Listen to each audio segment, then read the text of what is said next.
kembali lagi dengan saya Tri Retnasari. Untuk pertemuan kali ini kita akan membahas mengenai algoritma dan pemrograman.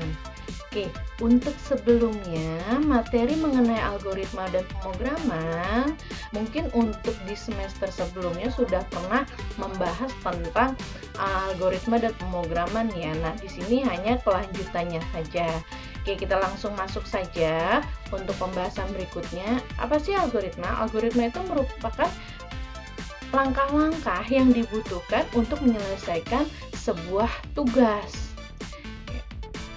Biasanya sebuah algoritma itu harus memiliki input, output, kemudian terdefinisi dengan jelas supaya langkah-langkahnya tersebut juga jelas, lalu memiliki kondisi akhir, memberikan solusi yang diharapkan, dan juga inputan yang sesuai dengan masalah yang diberikan. Contoh algoritma, oke, misalnya program hitung kembali ya.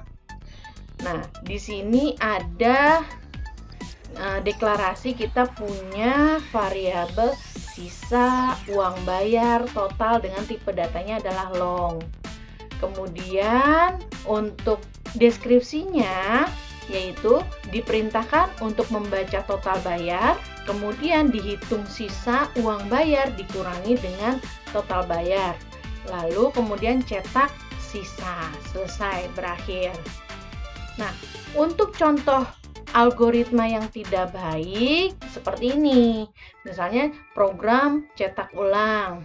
Nah, di sini kita punya variabel i dengan tipe datanya adalah integer. Kita deklarasikan. Nah, terus kita perintahkan i kita berikan nilainya 0.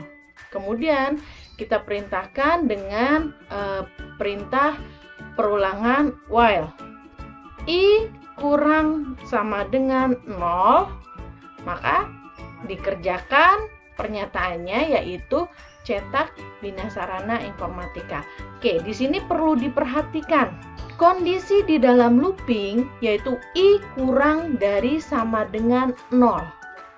Tidak ada peubah atau tidak ada kenaikan angka di dalam perulangan tersebut.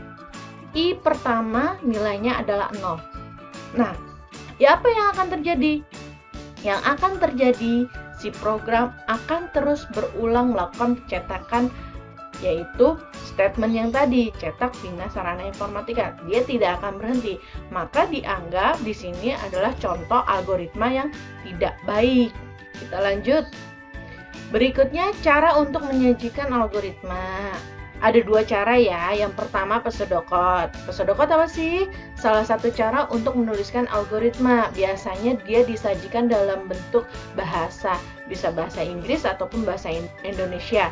Pastinya untuk pseudocode ini yang mudah kita pahami. Bisa dengan menggunakan kata-kata ya. Yang kedua yaitu flowchart. Lalu apa flowchart? Flowchart adalah langkah-langkah yang harus dilaksanakan dalam menyelesaikan suatu permasalahan untuk komputasi dengan mengekspresikan ke dalam serangkaian simbol-simbol grafis. Biasanya dia berbentuk simbol-simbol di mana simbol-simbol tersebut menggambarkan alur proses kerja. Karena di sini kita membahas mengenai program komputasi ya berhubungan dengan alur kerja komputasi. Berbeda lagi kalau misalnya flowchart-nya itu kita membahas tentang sistem. Ada lagi yang namanya flowchart system. Lanjut, struktur pseudocode. Oke, yang pertama header. Masih ingat tadi saya berikan contoh algoritma, ada header misalnya menghitung uang kembali. Nah, itu menyatakan tentang apa algoritma tersebut. Nah, di sini header sendiri yaitu mendefinisikan nama dengan menentukan apakah teks tersebut adalah program, prosedur, ataukah fungsi. Yang kedua, deklarasi.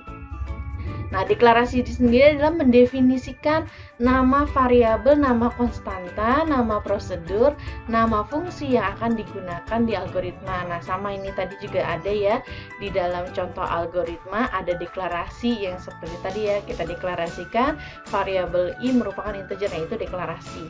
Lanjut, yang ketiga, deskripsi. Nah, deskripsi adalah langkah-langkah penyelesaian masalah mulai dari input, proses, output. Nah, ini bagian dari di dalam programnya. Oke. Dan yang keempat yaitu komentar. Apabila akan ditulis komentar mengenai setiap bagian tersebut, dituliskan di antara tanda kurung kurawal. Nah, tadi ada ya keterangannya ya. Contohnya seperti apa? Saya kembalikan lagi ke dalam slide yang tadi. Nah, contohnya seperti ini. Misalnya, ini kan ada judul, program cetak berulang. Nah, bawahnya ini ada keterangan, mencetak kata sebanyak i. Nah, ini diantara kurung kurawal. Itu yang dinyatakan dengan komentar. Oke, lanjut. Berikutnya untuk contoh flowchart ya. Nah, seperti ini.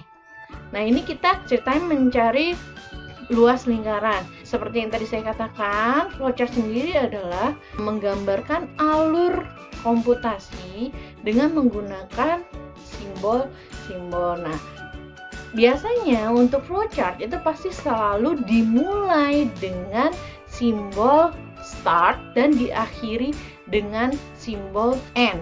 Jadi simbol lonjong seperti ini itu adalah start end, terminal namanya. Ada lagi, ini simbol untuk preparation. Nah, preparation itu merupakan simbol untuk menyiapkan nilai. Dikatakan inisialisasi konstanta pi dan inisialisasi variabel r dan luas lingkaran. Jadi di sini ada deklarasi, kita siapkan dulu.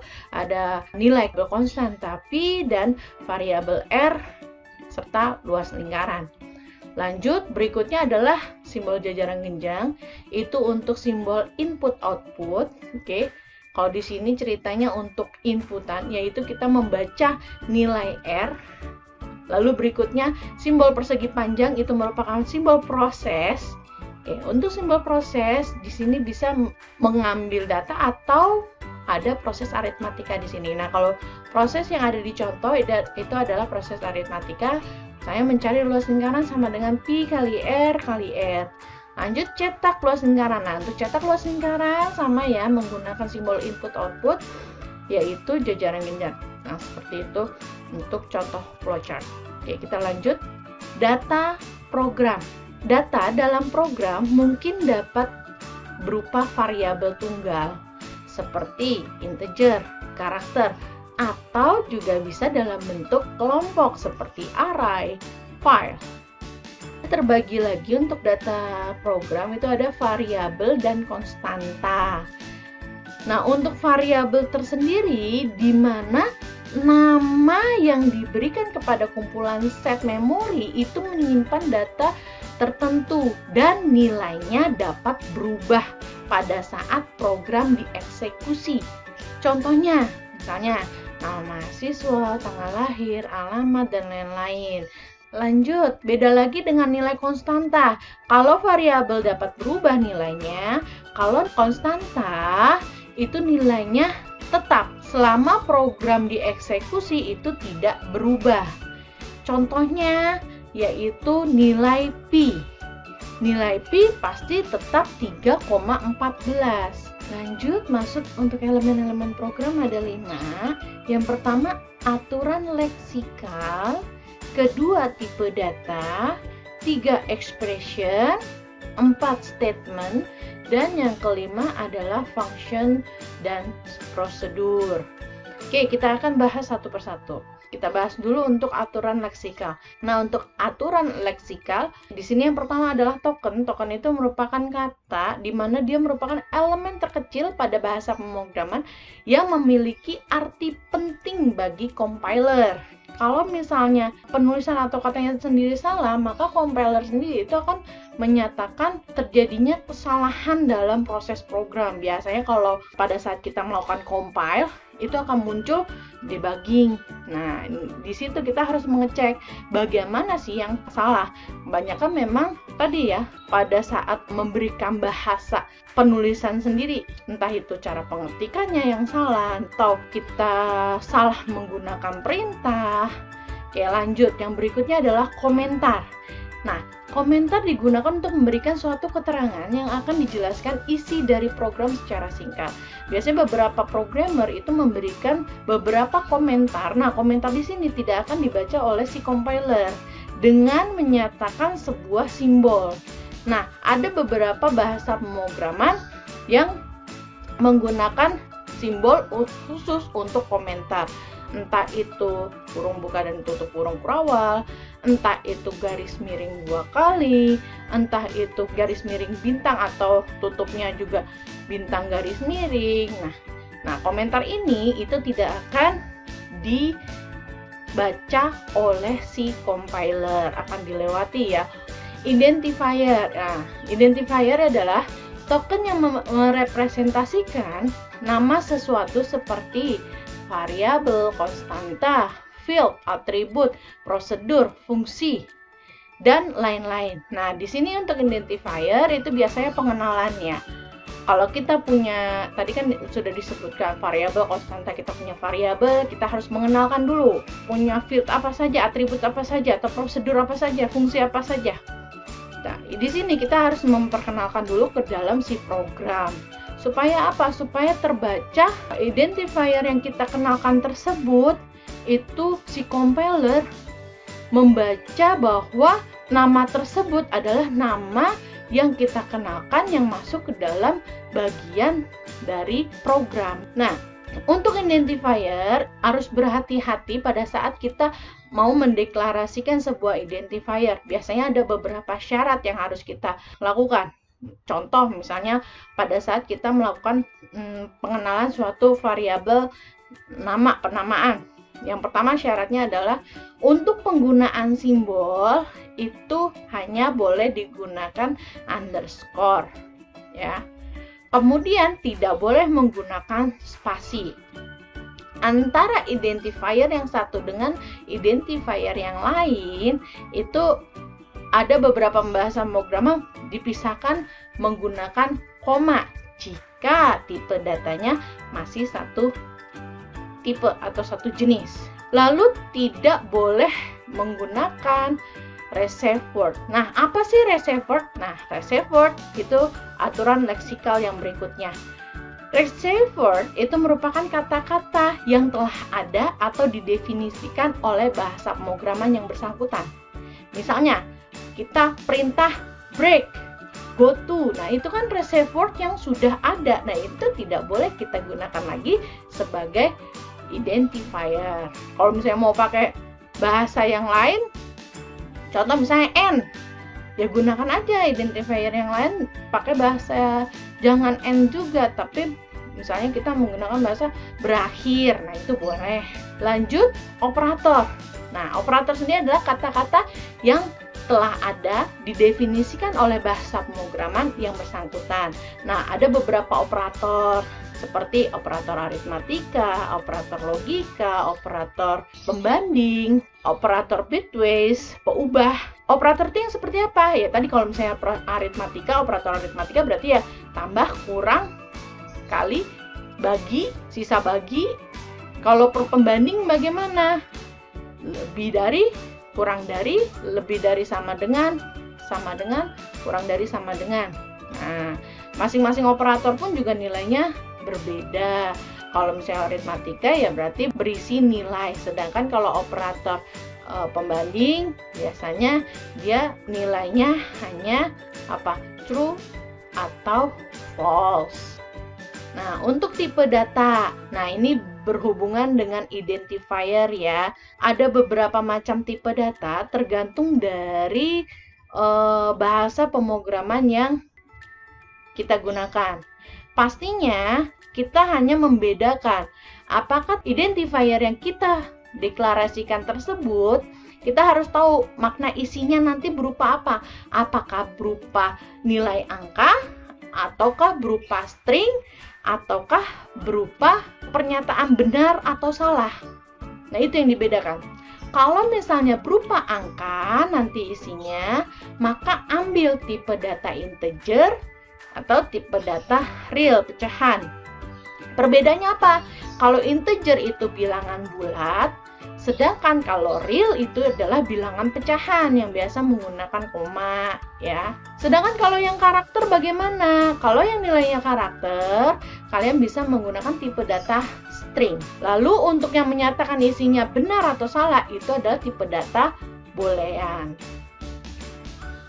Lanjut, kita bahas mengenai tipe data terstruktur. Nah, tipe data terstruktur itu ada array. Untuk array ini berindeks, terdiri dari satu atau lebih elemen komponen yang memiliki tipe data yang sama. Biasanya berkelompok ya, dalam satu kelompok. Oke. Sedangkan untuk record digunakan untuk mempresentasikan kumpulan set elemen atau komponen yang memiliki satu jenis atau lebih tipe data. Bedanya apa? Bedanya tadi array dikatakan kumpulan elemen yang lebih dari satu, yang pasti yang namanya kumpulannya, tapi dia memiliki tipe datanya itu sama. Sedangkan kalau record sama-sama kumpulan, cuman dia bisa lebih dari satu tipe datanya, itu membedakan. Kalau recursive tiap elemen disebut juga field atau property atau juga atribut. Lanjut untuk expression. Apa sih expression?